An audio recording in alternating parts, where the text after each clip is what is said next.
ایک مرتبہ رسول اللہ صلی اللہ علیہ وسلم نے صحابہ کرام رضوان اللہ تعالی عنہم اجمعین سے فرمایا، اے میرے صحابہ، کیا میں تمہیں ایسا عمل نہ بتاؤں جو تمہارے اعمال میں سب سے زیادہ بہترین ہے اور تمہارے مالک کے نزدیک سب سے زیادہ پاکیزہ ہے اور تمہارے درجات کو سب سے زیادہ بلند کرنے والا ہے اور سونے اور چاندی کے اللہ تعالیٰ کی راہ میں خرچ کرنے سے بھی بہتر ہے، اور اس سے بھی بہتر ہے کہ تم اپنے دشمن سے میدان جہاد میں مقابلہ کرو اور پھر تم ان کی گردنیں کاٹو اور وہ تمہیں شہید کریں۔ تو صحابہ کرام رضوان اللہ تعالی عنہم اجمعین نے عرض کیا، کیوں نہیں یا رسول اللہ صلی اللہ علیہ وسلم، ضرور بتائیے۔ آپ صلی اللہ علیہ وسلم نے ارشاد فرمایا، وہ عمل اللہ تعالیٰ کا ذکر ہے۔ ایک اور حدیث پاک میں آپ صلی اللہ علیہ وسلم نے ارشاد فرمایا، کوئی صدقہ عمل خیر اللہ تعالیٰ کے ذکر سے افضل نہیں ہے۔ رسول اللہ صلی اللہ علیہ وسلم نے بتلایا کہ اللہ تعالیٰ کے کچھ فرشتے اس بات پر مامور ہیں کہ راستوں میں گھوم پھر کر اللہ تعالیٰ کا ذکر کرنے والوں کو تلاش کرتے رہتے ہیں۔ بس جب وہ کسی جماعت کو اللہ جل شانہ کا ذکر کرتے ہوئے پاتے ہیں تو آپس میں ایک دوسرے کو آواز دیتے ہیں کہ آؤ اپنے مقصود یعنی اللہ تعالیٰ کے ذکر کی طرف آ جاؤ۔ تو سب فرشتے مل کر آسمان دنیا تک ان ذکر کرنے والوں کو اپنے پروں کے سایہ میں لے لیتے ہیں۔ ایک اور حدیث پاک میں ہمارے پیارے نبی صلی اللہ علیہ وسلم نے ارشاد فرمایا، اس شخص کی مثال جو اپنے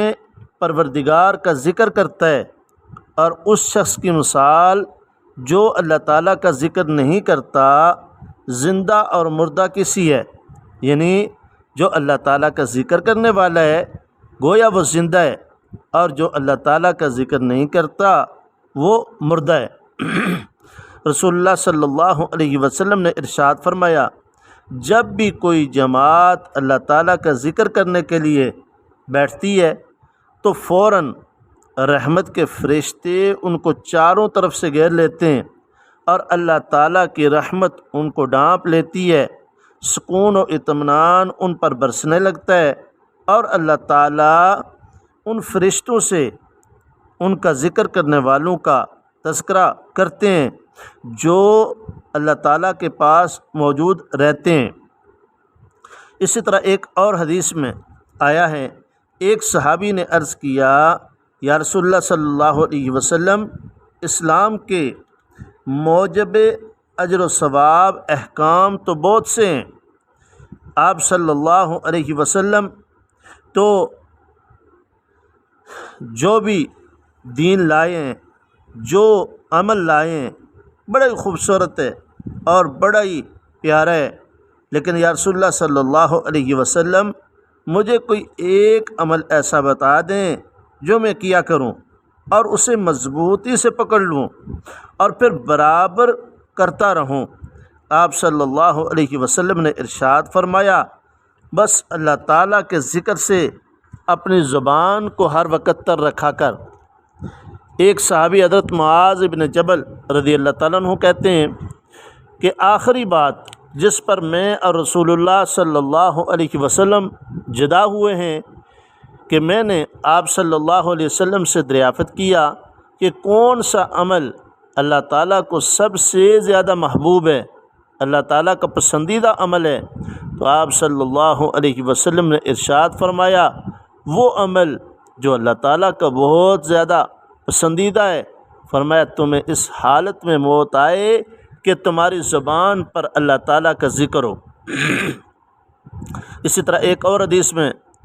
حضرت معاذ ابن جبل رضی اللہ تعالیٰ عنہ عرض کرتے ہیں کہ یا رسول اللہ صلی اللہ علیہ وسلم، آپ مجھے کوئی وصیت فرما دیجئے۔ آپ صلی اللہ علیہ وسلم نے ارشاد فرمایا، اپنے مقدور پر اللہ تعالیٰ کے تقوی، خوف و خشیت، اللہ تعالیٰ کے ڈر کو اپنے اوپر لازم کر لو اور ہر حجر و شجر کے پاس یعنی ہر جگہ اللہ تعالیٰ کا ذکر کیا کرو۔ یہ حجر و شجر کیوں فرمایا؟ اس لیے کہ زمین کا چپا چپا تمہارے ذکر کی گواہی دے، اور جو بھی کوئی برا کام کر بیٹھو، یعنی کبھی اللہ نہ کرے تم سے کوئی گناہ ہو جائے تو فوراً اللہ تعالیٰ کے سامنے اس سے توبہ کر لو، پوشیدہ گناہ کی پوشیدہ توبہ اور اعلانیہ گناہ کی اعلانیہ توبہ کر لو۔ اسی طرح ایک اور حدیث میں آیا ہے کہ رسول اللہ صلی اللہ علیہ وسلم نے فرمایا، کسی بھی آدمی نے کوئی ایسا عمل نہیں کیا جو اللہ تعالیٰ کے ذکر سے زیادہ اس کو اللہ تعالیٰ کے عذاب سے نجات دلانے والا ہو۔ یعنی جو بھی بندہ عمل کرتا ہے تو سارے اعمال میں ذکر ایک ایسا عمل ہے، ذکر ایک ایسا عمل ہے جو اللہ تعالیٰ کے عذاب سے بہت زیادہ بندے کو نجات دلانے والا ہے۔ صحابہ نے عرض کیا، یا رسول اللہ صلی اللہ علیہ وسلم، اللہ تعالیٰ کی راہ میں جہاد؟ آپ صلی اللہ علیہ وسلم نے فرمایا، ہاں، اللہ تعالیٰ کی راہ میں جہاد بجز اس شخص کے جو اپنی تلوار سے دشمنوں کی گردنیں اس قدر کاٹے کہ اس کی تلوار ٹوٹ جائے۔ اور آپ صلی اللہ علیہ وسلم نے یہ جملہ 3 مرتبہ ارشاد فرمایا۔ پھر اسی طرح ایک اور حدیث میں ہے کہ اگر ایک آدمی کی گود میں درہم یعنی روپے پیسے ہوں اور وہ ان کو برابر تقسیم کر رہا ہو، اور دوسرا آدمی برابر اللہ تعالیٰ کا ذکر کر رہا ہو، تو اللہ تعالیٰ کا ذکر کرنے والا اس دولت کے تقسیم کرنے والے سے افضل ہے۔ پھر اسی طرح رسول اللہ صلی اللہ علیہ وسلم نے ارشاد فرمایا، جب تم جنت کے باغوں سے گزرو تو خوب سیر ہو کے چر لیا کرو، یعنی ذکر اللہ کی نعمت خوب اچھی طرح حاصل کر لیا کرو۔ صحابہ نے عرض کیا، بہشت کے باغ یعنی جنت کے باغ کیا ہیں؟ تو آپ صلی اللہ علیہ وسلم نے ارشاد فرمایا، ذکر کے حلقے۔ اسی طرح ایک حدیث قدسی میں حضور صلی اللہ علیہ وسلم نے اللہ تعالیٰ کا ارشاد فرمایا کہ اللہ تعالیٰ فرمائیں گے، آج تمام محشر کو معلوم ہو جائے گا کرم، عزت و احترام کے لائق کون لوگ ہیں۔ تو رسول اللہ صلی اللہ علیہ وسلم سے دریافت کیا گیا، یا رسول اللہ صلی اللہ علیہ وسلم، یہ عزت و احترام کے لائق کون لوگ ہیں؟ آپ صلی اللہ علیہ وسلم نے ارشاد فرمایا، وہ مسجدوں میں ذکر کی مجلسیں منعقد کرنے والے ذاکرین ہیں، کہ اللہ کے گھر میں بیٹھ کے اللہ کا ذکر کرتے ہیں۔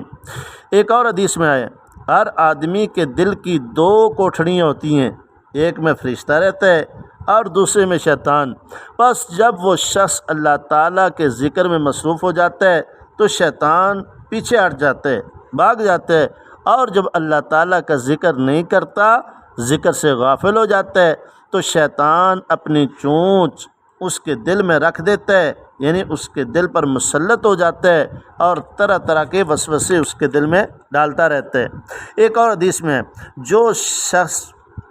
فجر کی نماز جماعت کے ساتھ ادا کرے اور پھر سورج نکلنے تک وہیں بیٹھا ہوا اللہ تعالیٰ کا ذکر کرتا رہے، پھر 2 رکعتیں اشراق کی پڑھے،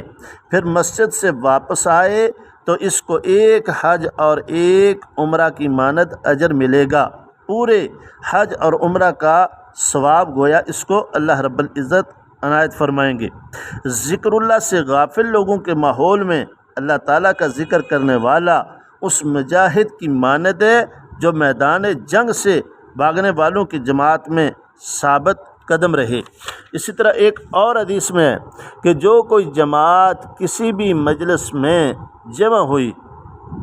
اور اللہ تعالیٰ کا ذکر کیے بغیر وہاں سے منتشر ہو گئی، تو یوں سمجھو کہ وہ ایک مردار گدھے کی لاش پر جمع ہوئے تھے اور اسے کھا کر منتشر ہو گئے، اور ان کی مجلس قیامت کے دن ان کے لیے بڑی حسرت اور افسوس کی موجب ہوگی۔ ایک اور حدیث میں ہے کہ جو شخص بھی کسی راستہ پر کسی کام کے لیے چلا اور اسی اثنا میں اللہ تعالیٰ کا ذکر نہیں کیا، تو یہ غفلت اس کے لیے حسرت اور کل قیامت کے دن باعث پشیمان ہوگی۔ اور جو شخص بھی اپنے بستر پر لیٹا اللہ تعالیٰ کا ذکر نہیں کیا تو یہ غفلت اس کے لیے حسرت اور افسوس کا موجب ہوگی۔ ایک پہاڑ دوسرے پہاڑ کو اس کا نام لے کر آواز دیتا ہے، اے فلاں پہاڑ، کیا تیرے پاس سے کوئی ایسا آدمی گزرا ہے جس نے گزرتے وقت اللہ تعالیٰ کا ذکر کیا ہو؟ تو جب وہ جواب دیتا ہے، کہتا ہے ہاں، تو وہ خوش ہوتا ہے اور اس کو مبارکباد دیتا ہے۔ تو اللہ تعالیٰ کے